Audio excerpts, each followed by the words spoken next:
আরেকটা জিনিস নিয়ে আপনাদের সঙ্গে আলোচনা করব, সেটা হলো যে সমস্যাটা আমরা হয়তো ছোটবেলা অনেকেই ফেস করেছি, আর ডাক্তার হিসেবে আমরা তো মাঝে মাঝেই পাই, সেটা হলো প্রবলেম অফ ব্রোকেন টুথ। মানে কোনো একটা অ্যাক্সিডেন্টে বা কোনো একটা অসুবিধার জন্য পেশেন্ট পড়ে গেছে বা কোনো কিছুর সঙ্গে আঘাত লেগেছে, দাঁত ভেঙে গেছে।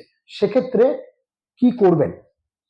সেক্ষেত্রে প্রথমে বলি, দাঁতটা যদি ভেঙে গিয়ে থাকে এবং অংশটা আপনি পান, অনেক সময় ডাক্তারবাবুর কাছে নিয়ে গেলে দাঁতটা কিন্তু সেই অংশটা জুড়ে দেওয়া যায়। কিন্তু যদি জুড়ে নাও দেওয়া যায়, তাহলে যেটা করা যায়, প্রথমে দাঁতটাকে একটু ফলো আপে রাখতে হয় এবং আমরা দেখি যে কোনো দাঁতের সঙ্গে কোনো টিস্যু ইঞ্জুরি আছে কিনা, ব্লিডিং হচ্ছে কিনা, তাহলে ব্লিডিংটা বন্ধ করে দাঁতটা যদি নড়ে গিয়ে থাকে বাকি অংশটা, তাহলে বাকি অংশটাকে কিছুদিন স্প্লিন্ট করে বা জুড়ে দিয়ে, যার ব্যাপারে আগেও বলেছি, দাঁতটাকে কিছুদিন স্টেবিলাইজ করে দাঁতটাকে কিন্তু কম্পোজিট রেজিন দিয়ে কমপ্লিটলি বিল্ড আপ করা যায়। এবার খুব ইম্পর্টেন্ট জিনিস হলো, দাঁত কি সঙ্গে সঙ্গে রুট ক্যানাল ট্রিটমেন্ট করে দেবো বা আরসিটি করে দেবো?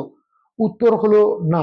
আমরা কিছুদিন ফলো আপ করবো, তারপরে দেখব যে এইখানে কোনো এক্সরেতে চেঞ্জ আসছে কিনা, তারপরে রুট ক্যানাল ট্রিটমেন্ট করব। সেক্ষেত্রে কি সবসময় ক্রাউন করতে হয়? সেটাও নয়, আমরা দাঁতটাকে কম্পোজিট বিল্ড আপ করে রাখতে পারি।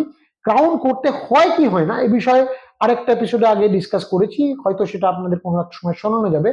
কিন্তু মনে রাখবেন, দাঁত ভেঙে গেলে প্যানিক করার কিছু নেই।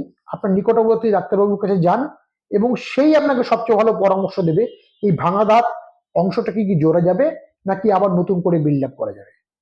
পরের এপিসোডে আপনার সঙ্গে একটা আরেকটা ডিসকাশন আমার হবে, যেখানে আরো একটা খুব মজার বা গুরুত্বপূর্ণ তথ্য নিয়ে আপনার কাছে আসবো।